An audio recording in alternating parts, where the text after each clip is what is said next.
Good afternoon student. आज का जो प्रैक्टिस सेट है रीजनिंग का वो सेकंड प्रैक्टिस सेट है रीजनिंग के। होप आप इन्जॉय कर रहे होंगे और आप इसको सॉल्व करेंगे। और लास्ट में आपको जो है क्वेश्चनों का सेट दिया जाएगा और आपने उसको सॉल्व करके आंसर आपने बताने हैं। तो पहला जो क्वेश्चन है, सार्थक क्रम में लगाना है इनको क्वेश्चनों को। आपको जो है एक 4-5 ऑप्शन दे रहेंगे, इनको आपको एक सार्थक क्रम में तर्क संगत रूप से क्रमबद्ध रूप से आपने इसको क्या करना है, सेट करना है। इन 5 में से कौन एक सिस्टमैटिक ढंग से, यानी सबसे पहले कौन होगा, फिर उसके बाद। अगर सरल शब्दों में कहें तो आरोही क्रम में, अर्थात सबसे पहले कौन सी जो घटना है घटित होगी उसके बारे में बताना होता है। तो जैसे गरीबी, जनसंख्या, मृत्यु, बेरोजगारी, रोग, इनको एक ऑर्डर में लगाना है कि सबसे पहले क्या होगा। तो आपको पता है गरीबी, जनसंख्या, मृत्यु, बेरोजगारी, रोग में आपको पता है कि जब बहुत ज़्यादा जनसंख्या बढ़ेगी, जनसंख्या विस्फोट होगा। जनसंख्या का मतलब होता है डेमोग्राफी, अर्थात जब लोगों की पॉपुलेशन बढ़ती है, बहुत ज़्यादा लोग किसी पर्टिकुलर एरिया में बहुत ज़्यादा लोग हो जाते हैं, तो उसको जनसंख्या वृद्धि कहते हैं, लोगों की संख्या को। तो जनसंख्या बढ़ेगी, तो जनसंख्या बढ़ने के बाद क्या, जैसे आपको पता है जनसंख्या बढ़ेगी सबसे पहले नंबर एक पे। तो आपको पता है जनसंख्या बढ़ेगी तो सब लोगों को सरकारी नौकरी नहीं मिलेगी या कोई भी नौकरी अवेलेबल नहीं होगा, जो भारत में एक मेन समस्या भी है। तो उससे बेरोजगारी बढ़ेगी। बेरोजगारी का मतलब था नौकरी नहीं मिलेगी, तो अर्थात जब नौकरी नहीं मिलेगी तो अपने आप ही गरीबी होगी, वो कुछ खाएंगे कहाँ से जब रुपए नहीं मिलेंगे, तो गरीबी बढ़ जाएगी। फिर गरीबी होगी तो उनको जो है बीमारी लग जाएगी, जैसे गरीब होंगे तो उनके बाद फिर हॉस्पिटल जाने के लिए भी रुपए नहीं होंगे, फिर उनको बीमार हो जाएंगे, और बीमार हो जाएंगे तो क्या हो जाएंगे, मृत्यु, क्योंकि उनके पास तो दवाई दवाई के लिए रुपए ही नहीं है। तो सबसे पहले है जनसंख्या बढ़ेगी, जनसंख्या बढ़ने के बाद सेकंड नंबर में बेरोजगारी होगी, फिर तीसरे नंबर पर गरीबी बढ़ जाएगी, क्योंकि बेरोजगार वो होता है जिसके पास रोजगार नहीं होता था, उसके पास कोई भी संसाधन नहीं है कमाने के, तो रोजगार बढ़ने के साथ साथ फिर वो गरीब हो जाएगा। गरीब होगा तो उसको कोई ना कोई बीमारी जो है पकड़ लेगी, क्योंकि उसके पास हॉस्पिटल की दवा नहीं है, तो उसकी कुछ टाइम बाद क्या हो जाएगी, मृत्यु। तो सबसे पहले नंबर पर कौन आया, जनसंख्या, यानी टू वाला। तो आप देखेंगे तो टू वाला ये भी है, टू वाला ये भी है, तो ये दोनों ऑप्शन में हो सकते हैं, बाकी नहीं। फिर दूसरे नंबर पे देखेंगे जनसंख्या के साथ फिर क्या आएगा, बेरोजगारी। तो बेरोजगारी का नंबर कौन सा है, चौथा, तो ये वाला डी ऑप्शन अपने आप क्लियर हो जाएगा। जनसंख्या टू, फिर फोर बेरोजगारी, फिर वन गरीबी, गरीबी के बाद जो है उसको रोग लगेगा, और ये क्या हो जाएगा, मृत्यु। तो इसका आंसर हो जाएगा, इसका जो सही क्रम हो जाएगा, सबसे पहले जनसंख्या वृद्धि होगी, जनसंख्या वृद्धि के बाद जो है वो बेरोजगार होगा, बेरोजगार मतलब उसके बाद कोई नौकरी नहीं होगी, उसके बाद जो है वो गरीब हो जाएगा, क्योंकि नौकरी नहीं है तो रुपये आय के साधन नहीं होंगे, गरीब हो जाएगा। गरीब हो जाएगा तो उसको कोई भी कोई बीमारी होगी, तो उसके बाद उसकी क्या हो जाएगी, मृत्यु। तो इसका सही ऑर्डर है जनसंख्या से ऐसे ऑर्डर में। दूसरा क्वेश्चन है तुलनात्मक रूप वाले क्वेश्चन, जिसमें तुलना करनी होती है, एक बड़ा है, छोटा है, नाटा है, इस टाइप वाले क्वेश्चन होंगे। तो इन वाले क्वेश्चनों को कैसे करेंगे आप, बहुत ही एक आसान ट्रिक से आप इसको समझेंगे, बस मेरी कुछ बातों को आपको याद करना पड़ेगा।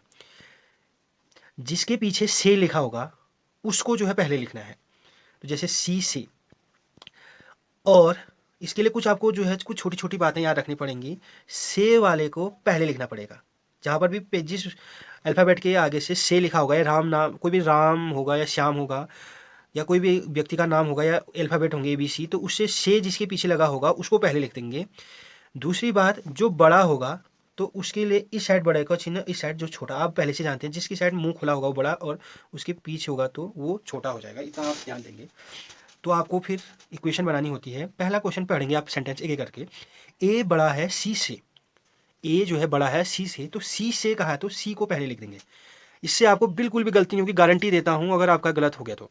सी से कहा तो सी को पहले लिख दिया। बड़ा है तो आपको पता है, बड़ा है तो इधर को चिन्ह आ जाएगा, बड़ा का चिन्ह, और बड़ा इस साइड आएगा, यानी लेफ्ट साइड को बड़ा है तो ए। तो क्या क्या मैंने सी से कहा तो सी लिख दिया, ए बड़ा है कह रहा है तो ए जो है बड़ा को इस साइड लिख देना है, इसको छोड़ देना है। दूसरा है बी छोटा है डी से, फिर आपको बताया कि से होगा तो उस वाले लेटर को पहले लिख देना है। बी और डी में किसको लिखें पहले, तो से पीछे आया तो डी को लिख देंगे, क्योंकि इसके पीछे से आया है, डी लिख दिया। छोटा कहाँ है तो छोटा कहाँ की ओर होता है, दाएं साइड, तो इसके पीछे छोटे की ओर निशान लगा देंगे। यहाँ बड़ा कहा था तब इसकी ओर मुंह खोल दिया, छोटा कहा तो है, कौन है, बी, तो आपका इक्वेशन बन गया। तीसरी लाइन है सी बड़ा है डी से, सी बड़ा है डी से, फिर दोबारा से आया है डी के वहां पर, तो डी को पहले लिख देंगे कॉपी में। बड़ा कहना तो आपको पता है, बड़ा का चिन्ह लगा देना है, और कौन है, सी। तो अब ये तीन इक्वेशन बन गई, इनको एक सिस्टमेटिक ढंग से ट्रेन से जोड़ेंगे। तो आपको पता है, सबसे पहले किसी एक को ले लीजिए, इस वाले को ले लेता हूं मैं, तो ये चिन्ह है, इसको ले लिया, इसको ऐसे उतार दिया। आपको पता है सी है तो सी के बगल में ये सी ए भी है, सी ए भी कॉमन है, तो इसके बगल में ये चिन्ह ऐसे डी जुड़ा है। और फिर आपने देखा कि जो डी है, डी से बड़ा कौन है, बी, तो बी डी से क्या हो गया, बड़ा, तो यानी जो बी है वो ऐसे होगा। ये कोई इक्वेशन जुड़ी नहीं। तो अब आपको पूछ रहा है क्वेश्चन, तो सबसे छोटा कौन है, तो सबसे छोटा आपको पता है कि कौन है सबसे छोटा, डी। ए सबसे बड़ा है, बी का और सी के बीच में पता नहीं चल रहा है कि ये कौन सा बड़ा है, तो लेकिन सबको आपको सबसे छोटा पूछा, तो सबसे छोटा आपको पता चल गया डी। तो इसमें सबसे छोटा कौन है, डी। अगला क्वेश्चन है, सबसे इजी क्वेश्चन है ये। यदि लाल को सफ़ेद कहा जाए, सफ़ेद को काला, काला को पीला, पीला को हरा, हरा को नीला और नीला को बैगनी कहा जाता है, तो सनफ्लावर का रंग किससे प्रदर्शित होता है। तो ये बहुत ही आसान क्वेश्चन है। आपको इस वाले क्वेश्चन को करते समय एक चीज़ ध्यान रखना है कि क्वेश्चन क्या पूछ रहा है, तो सनफ्लावर का कलर पूछ रहा है, सनफ्लावर सूरजमुखी, सनफ्लावर का क्वेश्चन पूछ रहा है, तो सनफ्लावर का रंग बताना है। तो आपको पता है कि जो सनफ्लावर होता है, उस जो फूल है सनफ्लावर, उसका रंग तो क्या होता है, सनफ्लावर का रंग पीला। तो आपने ये पीला करके नहीं आना है, तो सब बच्चे इसमें पीला करके आएंगे। तो सनफ्लावर का रंग तो पीला होता है, लेकिन आज इस क्वेश्चन में पीले को क्या कहा जा रहा है, ये याद रखना है। तो पीले को क्या कहा जा रहा है, हरा, तो इसका आंसर हो जाएगा हरा। फिर दोबारा बता रहा हूँ, क्या करना है इस वाले क्वेश्चन में, क्वेश्चन पढ़ना है, उसका रंग आपको माइंड में याद रखना है कि सनफ्लावर का रंग पीला हो गया, और फिर आप क्वेश्चन में देखेंगे कि पीले को क्या कहा जाता है, हरा। आगे को नहीं बढ़ेंगे, हरे को क्या कहा जाता है, इससे कुछ लेना देना नहीं, जस्ट एक स्टेप, पीले को क्या कहा जा रहा है, हरा, तो आंसर क्या हो गया, हरा। जैसे मैं इसी से एक मिलता जुलता क्वेश्चन ऐसे भी बना सकता था, लाल को सफ़ेद, सफ़ेद को काला, काले को पीला, तो इस टाइप से। तो मैं क्वेश्चन पूछ देता, बर्फ़ का रंग कैसा होता है, मैं पूछ सकता था इसी में क्वेश्चन, बर्फ़ का रंग कैसा होता है, तो आपको पता है बर्फ़ का रंग सफ़ेद होता है, ये तो सबको पता है, लेकिन ये तो रीजनिंग के क्वेश्चन है। तो आज आप देखेंगे कि आज सफ़ेद को क्या कहा जा रहा है क्वेश्चन में, काला, तो इसका आंसर हो जाता काला। तो बर्फ़ का रंग कैसा हो जाता, काला। आपको हंसी भी आ सकती है, लेकिन ये इसका उत्तर हो जाएगा। तो आज हम सनफ्लावर का रंग होता है पीला, लेकिन पीले को आज क्या कहा जा रहा है, हरा, तो इसका आंसर हो जाएगा हरा। चौथा क्वेश्चन है, आवेश का संबंध कूलाम से है, तो प्रतिरोध का संबंध किससे होगा। तो ये एनालॉजी का क्वेश्चन है, इसको इस प्रकार भी क्वेश्चन कह सकता है कि आवेश का संबंध कूलाम से है, तो प्रतिरोध का संबंध किससे होगा। तो ये एनालॉजी सादृश्यता का क्वेश्चन। तो आपको पता है जो आवेश होता है उसका जो मात्रक होता है, फिजिक्स में उनके कुछ यूनिट होते हैं, तो आवेश का जो मात्रक है वो कूलाम है। तो प्रतिरोध का मात्रक बताना होता है, तो प्रतिरोध का मात्रक क्या होगा, आपने ये बताना होता है। तो इनके बीच में संबंध देखेंगे कि आवेश का मात्रक कूलाम है, तो प्रतिरोध का मात्रक क्या होगा, ओम। तो प्रतिरोध का जो क्या मात्रक होता है वो क्या होता है, इस ओम होता है, इस सिंबल से आप इसको दर्शाते हैं।